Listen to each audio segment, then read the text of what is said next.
how to make shortbread. And this is my Easter version with white chocolate chunks, which are so gorgeous because when they're cooked, they go like little caramel nuggets. You're gonna love it. And if you don't like it, you don't have to put them in. So you want to make sure that you line a 20 centimetre square baking tin. And then you want 100 grams of caster sugar, 200 grams of unsalted butter, and yeah, you can see it's a little bit melted there. That's because it's -2 and I had to give it some help. You want to whisk that up for around about 5 minutes until it's light and fluffy, and also just add in 1 teaspoon of vanilla extract. Then you need to sieve in 250 grams of plain flour and 50 grams of cornflour. You really don't want any lumps in there, so it's really good to sieve it. Then this is where I'm adding in the 100 grams of white chocolate. You don't have to do this, you can just have it as plain shortbread. But there's something lovely when it gets to those lovely caramel nuggets.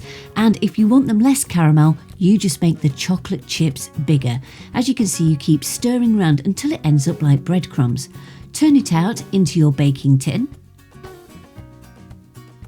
And then you're going to press it down. I'm just using my coffee tamper there, so it really helps just to get into all the edges and harden it down. It can be a little bit sticky at this point, but that's why the next step is absolutely crucial, because what you're going to do is you are going to place it in the fridge for 15 minutes. And whilst you place it in the fridge, you can put your oven on to a 160 degrees centigrade fan. I then just prod it all the way over the top with a fork. This helps to get real good even heat distribution.